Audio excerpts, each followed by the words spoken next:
حادثے کے شکار افراد کے لیے خوشخبری، اب اسپتال کا بل نہیں، مفت علاج پائیں۔ السلام علیکم ناظرین، آپ کا اپنا چینل حاضر ہے جہاں خبر ملتی ہے سچائی کے ساتھ اور آواز بنتی ہے اردو زبان کی۔ تلنگانہ حکومت کی جانب سے ایک بہت بڑی خوشخبری سامنے آئی ہے۔ اب روڈ ایکسیڈنٹ کے متاثرین کو ملے گا 1,50,000 روپے تک مفت علاج۔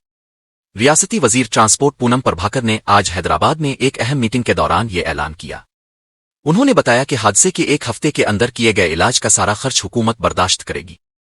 شرط یہ ہے کہ علاج آیوشمان بھارت اسکیم میں شامل ہسپتالوں میں ہی کرایا جائے۔ پولیس کو چاہیے کہ حادثے کی اطلاع ملتے ہی آدھار سسٹم پر مکمل معلومات درج کرے تاکہ حکومت فوری مدد فراہم کر سکے۔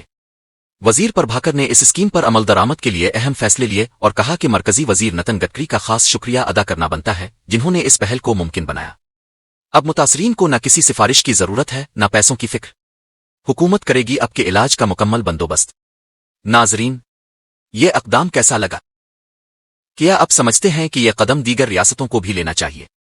تبصروں میں اپنی رائے ضرور دیں، اور اگر آپ چاہتے ہیں کہ اردو زبان کا وقار یوں ہی بلند رہے تو ہمارے چینل کو ضرور سبسکرائب کریں۔